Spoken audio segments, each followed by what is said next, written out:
What's up, guys? It's Will. So BigBear.AI sold off a little bit at market open, but still respecting the pattern. So let's break it down. Now, in a few short words, I made some progress on the kitchen remodel behind me. Appreciate your patience with the setup as the background's maybe not the most beautiful. Hey, Tesla ran as well today, about 10% on TSLL, and we caught it this morning. If you're ever tired of seeing the plays after they happen, it's a second link in the description. Now let's jump into what's going on with Big Bear. As you can see, it recently has been on this trend since April. We know that this trend has been holding fairly true. Start to see this overall direction increase and consolidating from left to right as of recently between this $3.70 range and this $4.40 range. Today, and in pre-market, it did sell down to 370 once again. And then we saw at market open with a little bit of a push up, it continued to sell back down. So the overall direction, if we just take a look at Big Bear, it's been growing. If we take a look without drawings, from this market cap when we started covering it down here at $1.50 a share. I think it was somewhere in that 500 or below market cap. We saw it rise as high as $10 a share in February and then sold off since February until April. And then since April, it's been making this recovery. And now we're kind of looking at this trend. We're saying not only is it an uptrend and this consolidation kind of kicks in, we could say that the margins are looking fairly good for potential. Now, the Iran war kicked in, so that's something we got going that's not maybe the best. But what do we know about their recent news? They've had more and more airports. They're deploying enhanced passenger processing at scale, and it's requiring near seamless integration of advanced biometrics, AI, and operational infrastructure. And that's where BigBear.AI excels. They're proud to support international airports, seaports, customs, and border protection, and transforming the security and safety for travelers. You can see they actually announced some of the airports. Now, in the past, I've seen some comments from you guys and even myself going to airports. I've seen BigBear.AI firsthand, and there's some that weren't mentioned there. There was SFO, I think Sacramento Airport as well, which is near where I live in Northern California, and they didn't announce that as a place. So even though they're making announcements about this technology getting put into the airports, they didn't actually announce all of it. So outside of that, their contracts and their growth in their company, that's one of the main focuses for the video. When they have made this announcement about 6 days ago for this increase of processing biometric technology that they're distributing, the stock did quite well. We saw a rally for a moment there up into that $4.40 range, but then since then it's sold down a little bit. Now, one thing to note, while it has sold back down, the greater market did kind of take a dip in AI today, with the exception of Tesla doing pretty well today, AMD doing all right, but mostly Tesla because of the announcement of their robotaxis. So now that those are out, there's some new tech developments. But one of the things with Big Bear is that we saw their quarterly look very volatile. And that's what investors have been shaky about. Their volatile earnings, where they are increasing their revenues and then they kind of taper off a little bit. And their net income was better in the last quarter as previous to December. And their balance sheet, they actually cut down their total liabilities largely down by almost half to under 200 million. So they reduced their debt. Those are the key indicators for growth. However, when we're looking at their earnings, the last earnings, they haven't been that good. So people saying, Will, why aren't they hitting those, $5 or $6 or $7 ranges? And they've just been consolidating since May, essentially. Why aren't they having that true breakout? The news has been good. The contracts have been there. We've seen hundreds of millions of dollars in contracts in 2025, and their market cap is at a billion, just at a billion. So what gives? Why aren't they making this continuation back in these previous highs? I would say that it comes down to the financials. Because from an institutional perspective, we see increased positions. There's more investors jumping into Big Bear. They have built their market cap significantly since from a year ago. So they're already up. I don't know what the total year to date is, but it's definitely over 100% year to date growth on their stock. So they're simply consolidating and they're taking some time to build that market cap. And it's actually good because what it means is healthy. It means healthy growth. Slow is steady, steady is fast. This is the type of move that, while it's not the most ideal for those of you that are in the short term, maybe looking for that swing trade very quickly to take place and jump up into here, that 12% or that even that 30 or 40% swing up into that $5 range that so many of you guys have said that we're targeting, and a lot of analysts are targeting it as well. And to be honest, I think that's a level we will reach personally. And I have long-term positions in Big Bear with targets well above that $5 range. And also, this near term of $4.40 range, we know it can hit it in one day. The risk and the volatility in the near term is expected, and the sell down is quite healthy. One thing that's going to also increase the long-term growth and the 6-month to 18-month horizon, I would imagine, is going to see some growth.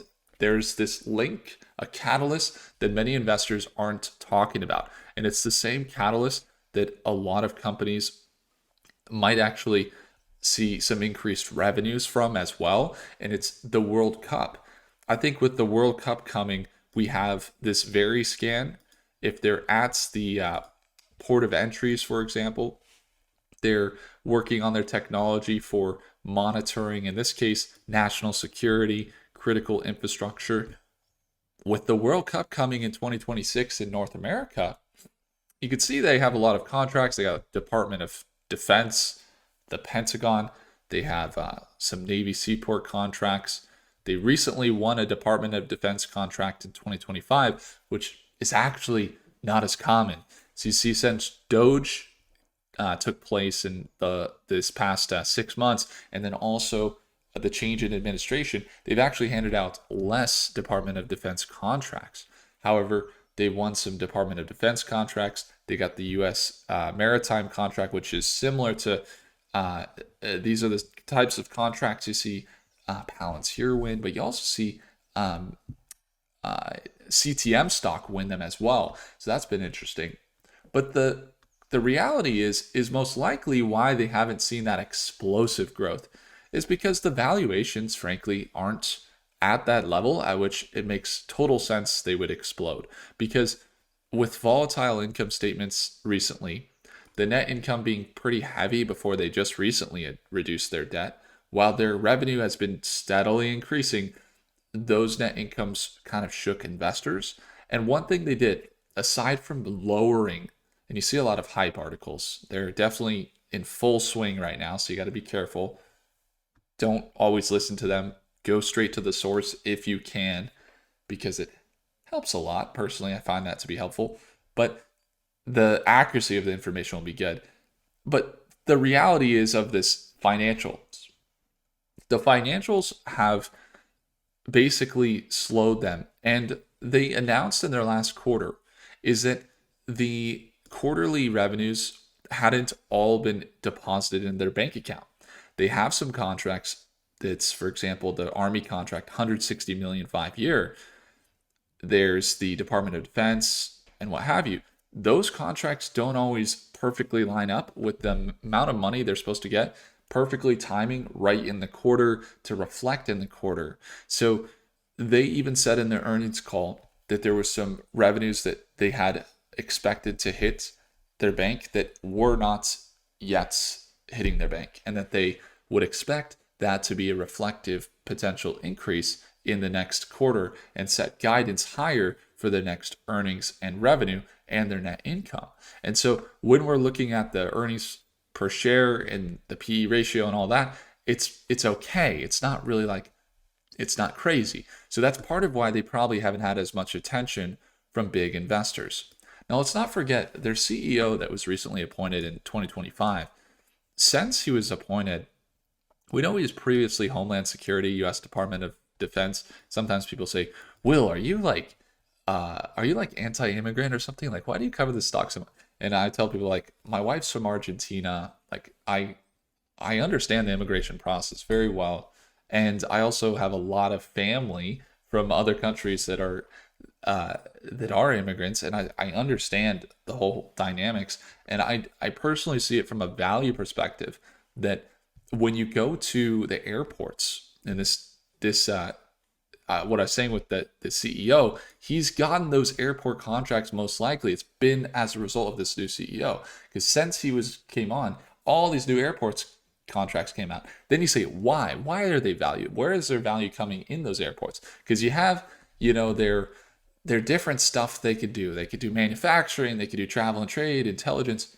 The reality of the value is that if you have a person that's processing data, a TSA agent or what have you, it's going to take so much like mind power to think backgrounds on each person or seeing their groups or the different threats of how often have they come to the airport, where are they flying, what are the different places they're going, and things like that. A TSA agent has to have some serious headaches, and the speed at which it would take for every TSA agent or whoever to go through those processes with each passenger to identify threats and things like that. There's no way that one single person could do that. It's just too many data points. Whereas BigBear.AI, they basically process all that and they're able to go through with computer vision algorithms, is what they call it, mixed with their VeriScan, and essentially process all the data, run it through their LLM, and then be able to use the technology to identify threats. Not only does it do it from a like passenger perspective, but they also have this Pangiam threat detection that essentially can identify things inside of luggage as well. So we know Leidos is a big company that's done that, which is one of the main competitors for BigBear. They also have that partnership BigBear with Palantir as well. And so those things are a little bit more on the airport side of things, but you also have them working not even at the airport side of things, but in the ports, the seaports, the general borders. And I think that's going to be a key for their expansion as well. And they seem to be doing well. I would imagine we're going to see some big revenues funnel in as a result of all their recent partnerships we've seen with airports. So all those things in combination, while they have consolidated today, they're down a little bit. I think this move up into this $4.40 range would make sense. From here at current prices, if we kind of take a look at the analysis, it has been consolidating between the support and resistance for the last month. Then it just broke above the 200-day moving average, which oftentimes acts as a support when it's bullish, as you can see here. Or it acts as a resistance when it's bearish, and I see my camera just went out. Now, it just broke above to that resistance, got rejected, and it's sold back down to this 200-day moving average, and this is where we look for that bounce. Now, if we see a bounce and it pushes back above this EMA, this blue line that it's been holding below when it's bearish over the past 3 days, 5 days, then we start to see it push above that EMA, start to indicate some more bullish momentum, and that will give us more confirmation to potentially take this trade on the shorter term of this 8 to 10% swing up into this $4.40, $4.50 range. So that's one we'll be looking for. The other one we'll be looking for is the continuation in their overall trend up into here, like a 25 to 35% increase would be ideal. Don't know that it'll be straight up. It could take some time, as they've had some really consistent patterns though in that straight up level, but we'll be watching them closely and monitoring the position as we have long-term and short-term positions. Let me know what you guys are finding as to be valuable with BigBear, as we just see them actually cross positive in the day. So it's been an interesting volatility for the day, as they started off with some dips, recovered into 412, dipped back down into 380. I mean, these are not small swings. We're talking about 7% swings happening pretty consistently. Even at market open there, it was about a 9% swing. Now we're potentially looking for that recovery or that continuation up. So we'll be watching it closely. But let me know your thoughts below. If I earned your thumbs up, hit the like button. Do consider subscribing. And again, if you guys want to join us live for our trading tomorrow at Market Open, it's Monday, so we got tomorrow morning, 6:30 a.m. It's the second link down below to join us in that live session. So thank you guys so much for watching. I'll see you guys in the next video. Take care.